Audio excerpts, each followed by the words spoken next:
Hello everyone, welcome back to my channel. My name is Riley K. Jones. I'm a writer, teacher, author, tuber, and today we are going to talk about the books that I read in June. I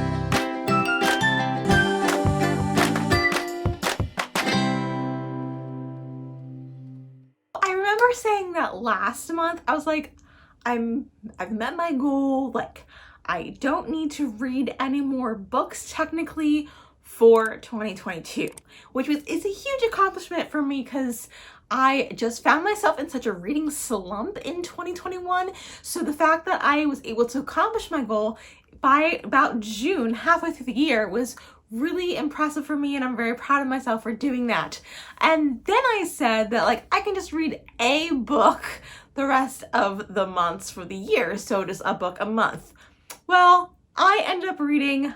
So we're gonna go through the books that I read in June, the first one being Death on the Nile by Agatha Christie. So I had actually watched the film before reading the book. I know, I was holding out for so long to read the book before watching the movie. However, I wanted to like go through it faster, as well as being able to listen to it while doing other chores and going on walks and things of that nature. So put it on a hold on my Libby app, and I was just waiting and waiting because there was a long wait to be able to access the book. And then I saw that HBO dropped Death on the Nile on HBO Max. So I was like, well, it's there. So my husband and I made a date night out of that and watched that movie. The book and the movie are a little different. I won't say too much because it's a big spoiler of what the whole plot is about and the twists and reveals. But I want to say I actually liked the movie a little bit more than the book. The book was very good, and I can understand why it is such one of her bestseller ones that people really enjoy, because it is a really interesting story. We follow Perot. He is traveling through Egypt on a vacation type of thing / business trip, and he happens to stumble across this newlywed couple who kind of got married in a little weird way. She's an heiress. He's kind of like just your random schmuck, not at all from like old money, doesn't even have money, and they fell in love really quickly, got married. And it turns out that the new husband was engaged not too long ago to another young lady who happened to be the rich lady's best friend. And she's kind of stalking them now while they're experiencing their honeymoon throughout Egypt. And like the main premise of the whole book is that that the whole like mystery element takes place on a boat on the Nile River, and so you kind of follow their journey and learn about who they are and what kind of people they are, and kind of these mysterious goings on the boat. And so I really liked Death on the Nile. I would definitely say it's up there on my list, but I think I liked I like the movie a little bit more. Like some of the character choices just made a little bit more sense, but I still loved the book as well. I highly recommend everybody who likes mystery and likes intrigue and all that jazz. Like, it is a 5 out of 5 star book. Really loved it. Highly recommend it. Definitely worth checking out. The next book that I read in June was the last book in the Percy Jackson series, and the Percy Jackson and the Olympians. I do not have a cover for this. I got it from a thrift store. So, but yeah, I finally got to finish reading this. I started reading this like a year ago, maybe even a year and a half ago, and then kind of just put it down and never came back to it. But since I was doing the whole audiobook thing, I was like, let's get into it and let's finish up the last Olympian book. I really love the Percy Jackson series. It is very fascinating, and it's just like a fun retelling of some of the Greek myths that we have so ingrained in our culture, but introduced in a new way where you're learning about the old and how they become a little bit new. It is a fascinating concept of the hero's journey with Percy. There are some like outdated references throughout, like random songs that if you were not alive during that time, you probably don't know what they are, but if you were, you know, and you're like, oh yeah, that definitely happened. That song was definitely popular back in the day. But at the same time, it's a really fun story. I'm super excited for the whole new TV show series that Disney Plus is releasing somewhat soon. So I'm definitely going to check that out. And then I hope to check out his other books because there's more books with, I think, Percy, or at least the world. But I want to see more of that development in his other installments, and we'll see how the series goes. Definitely worth checking out, especially if you just enjoy good battles and good adventure and brotherhood and camaraderie and romance. It has a little bit of everything, including some humor. So I really recommend checking out the Percy Jackson series, especially before the TV show drops. The next book, I actually thought I had a copy of this book and I don't have a copy of it. But it was The Outsiders by S.E. Hinton, and it was actually pretty fascinating. Again, I listened to it on audiobook because audiobooks for the win. But I was able to listen to the foreword by the author, and she actually wrote this book when she was 16. And I thought that was really fascinating to me because I wrote books at 16 and they were definitely not as good, but at the same time I could really see that it was a younger writer who wrote the book. It followed all the plot beats that a book should follow, but she also had some felt like random things sometimes, but like it all worked together in the end, and it kind of actually just kind of mirrored life in a way that there wasn't this like big arching story. It was just kind of like event after event, but it was showing how the character, whose name is Ponyboy, yes, that's his real name, Ponyboy, and how he developed as a young adult. So it was really well done. People have been talking to me about it all the time and asking what I thought about it or recommending it to me, so I both from all ages of life, from past students to other adults, they were just like, hey, you should read The Outsiders. So that's what I did this June. The Outsiders follows Ponyboy, who is a member of the Greasers, which is a gang type of people in a small urban town in small town America. They're part of the Greasers because they like to wear their hair in like mullets and like get all greasy and very like 70s, I'm thinking, style, where their rivals, the Sos, I think they were called, which were like the preppy boys, and they were always like ganging up on the Greasers for being stupid and weird and gross and whatnot. The Greasers were really just like the poor people of the town, and they just kind of formed like a brotherhood with them in this section of their neighborhood. So there were sometimes like some rivals and some gang fights and things like that, but in the book there was mentions of that. But the book is very interesting. I guess you would want to say the inciting incident is probably when Ponyboy's friend murders someone and they go on the run, and they weren't expecting to do this. It was like they were getting ganged up on. It was self-defense, but they were like, oh my word, I killed him and now we have to leave. So like that was like one moment I was like, I didn't even know that was gonna happen. Like, what? Blew my mind.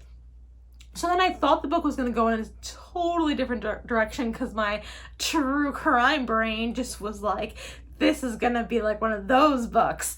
No, it was not, but it was still very good.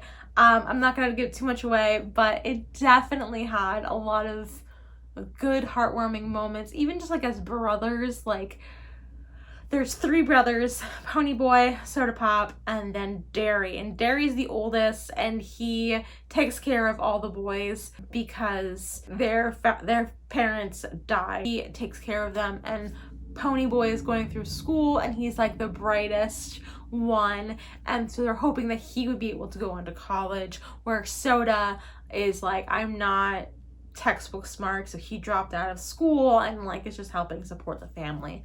So like there's definitely like this unique lens that the author gives, and the way that Pony tells the story, I think that's what gets you, is that it's just so immersive, and you just like dive into this world and you really experience it. Was it my favorite book in the world? To be honest, no. Like, it wasn't something that I would like love to reread and reread, but it was definitely something I'm glad that I read at least once just to experience it, because it was well done. I'm sure there are many people out there who are like, this is my favorite book, or like I can reread this book over and over again and I just love it.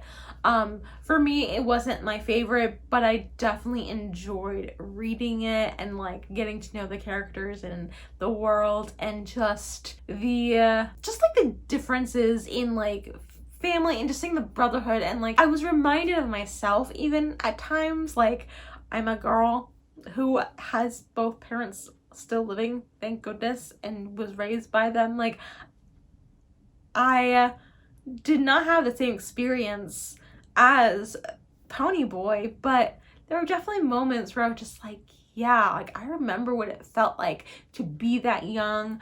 I also remembered like, you know, like that silvering rivalry you have with your family, and just like things like that, where it just felt very authentic and just like a fun read. So like I do recommend The Outsiders. I gave it a 4 out of 5 stars because it wasn't my favorite, but it was really well done, and I do recommend that book. So the next book that I read was a book that I was like thinking I was gonna read in July, but it arrived early, and so I took it with me on one of my trips, and that is The Box in the Woods by Maureen Johnson. This is the 4th installment in her mystery thriller series. It's a standalone mystery, but it takes place within the world, so you don't necessarily have to read the Truly Devious trilogy to be able to read this book. However, it does help because a lot of the characters are kind of following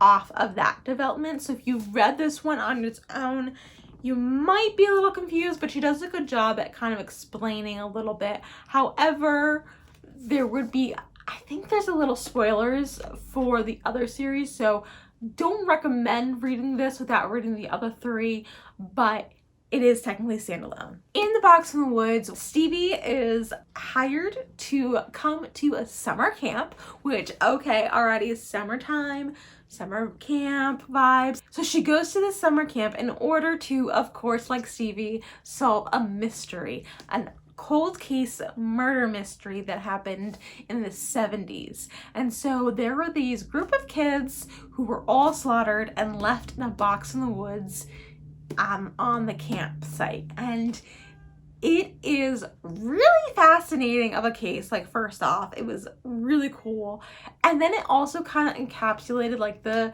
summer camp murder mystery thriller horror vibes, which, one, crazy. You might think this is really weird, but I don't do horror or thriller unless it's in book form. I cannot watch slasher films. They freak me out.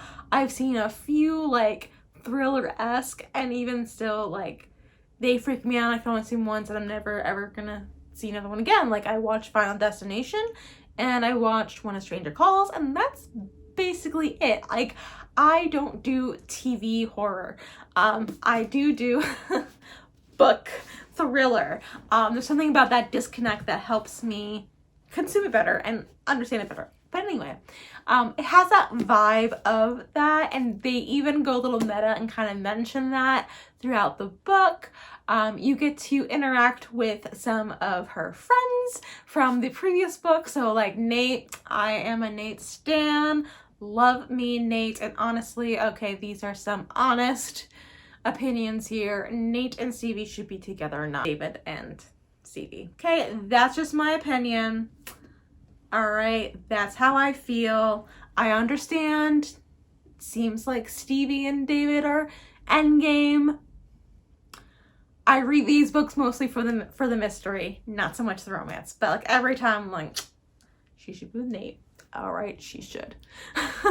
Let me know in the comments below what you guys think, because that would be fun. So Stevie jumps in on this new mystery, and I just really loved the writing in this book. There were some really wonderful themes. Like the first chapters, which is like in the past, wonderfully written. Like I felt so immersed. It was so good. It packed a punch.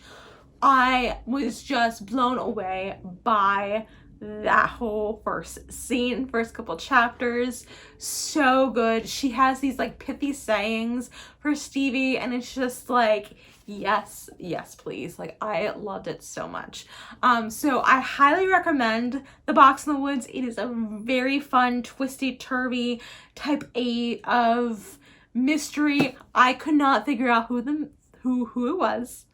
I did not see it coming. However, it also like does make sense. So it's one of those ones that I was like, I could not figure out, but it does make sense. There were a few things I was like, okay, well, we didn't have that whole story, but once we did, it made sense. You know what I mean? I hope I'm not being too spoilery here, but it was a really fun read. Fantastic job. Loved it so much. And especially because it was like summertime and I was reading this like camp thriller. I was just eating it up. It was so great. So definitely check out The Box in the Woods. Totally do it. The last book that I read in June is actually another camp book. It is the Matchbreaker Summer, and it definitely is different from the last set of books that you saw. This was a fluffy romance. We have Paisley, who loves summer camp, and she actually grew up going to this camp called Camp Starling. Her parents own it, and she just lived, breathed, died, wholehearted camp type of gal. And I am like right there with you. I did not grow up on a camp, but I love summer camp. Summer camp was the highlight of my summers. I also camp counseled a bunch in my college years, so me and camp go back a long way. So I was quite excited to see this book because not only is it set in camp, but it has my favorite trope, enemies to lovers. So when Paisley gets to camp, she realizes that this is going to be her first year as a camp counselor and the last, because her mom is going to now sell this camp. 4 years before the book takes place, her father tragically passes away and leaves them the camp, and they have been running the camp and doing the camp things. However, her mother's new boyfriend, Dave, has decided that they need to move from North Carolina to Wyoming to be with his mom, who is not able to take care of herself anymore. And of course, Paisley hates this so much, and she confides in the local bad boy, Hayden. So Hayden has this rap of being like the rule breaker, whereas Paisley's the rule follower. And we first encounter him and he's graffitiing the camp cabins. Paisley catches him and like she already has opinions about him, which we all do. So like we all have those people. We quickly judge them when we shouldn't judge them, but we make a quick snap judgment, and she makes a snap judgment about him, and it's like he's terrible. But then they like the cover kind of gives off that vibe. They start hanging out because her mom's like, okay, you're gonna work to pay this off. 1, you're gonna clean it off, and then 2, you're gonna come and work here for 2 weeks and as a counselor, and you're gonna have to do this free. So he kind of gets, you know, they have him work there, but the more Paisley gets to know him, the more she starts to feel for him, and they actually hatch a plan to get Dave to leave her mom and to break up. So instead of matchmakers, they're matchbreakers. And the whole idea is really kind of fun. It's cute. The whole like book was even like very fluffy, romancy. It was cute. However, I have some issues with the book. I'm not gonna get too spoilery. These are kind of like vague mentions of what I'm gonna be talking about. I did like the book, so like if you like fluffy romances, like it was a cute fluffy romance. Like it was fun.